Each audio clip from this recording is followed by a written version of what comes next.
Holy crap, ladies and gentlemen, I forgot how much I liked the Dead Rising franchise. But luckily I just played a few hours of Dead Rising Case West, and it was a welcome reminder that slaying the undead with katanas and plate launchers is a damn good time.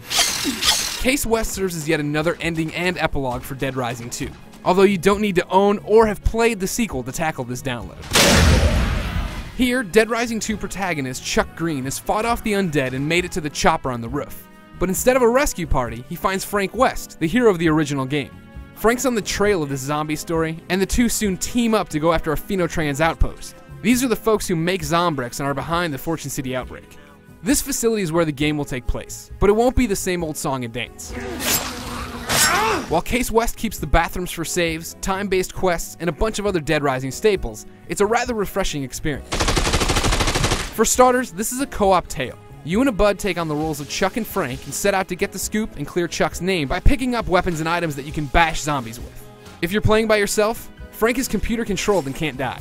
There are survivors to save, but really you're just helping them out of a jam and getting them on their way. You don't need to run them to a safe house this time because it's their turf. They know the way around. It's a welcome change after 2 games of rescuing brain-dead tourists. Now Frank's got a source on the inside here, and when you two arrive he frees all the zombies in the place, or the supply as the PA system calls them, and this leads to anarchy.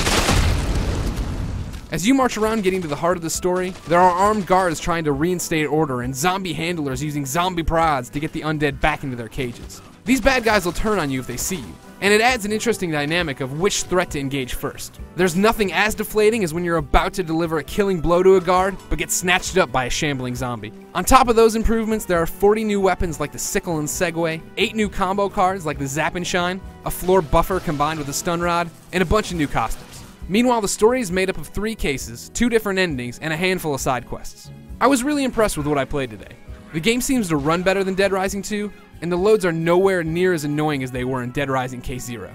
Combine that with the fact that the game is so different than the other 2 that came before it, and I'm looking forward to getting my hands on the final product December 27th for 800 Microsoft points. For everything Zombrex, take a bite out of IGN.com.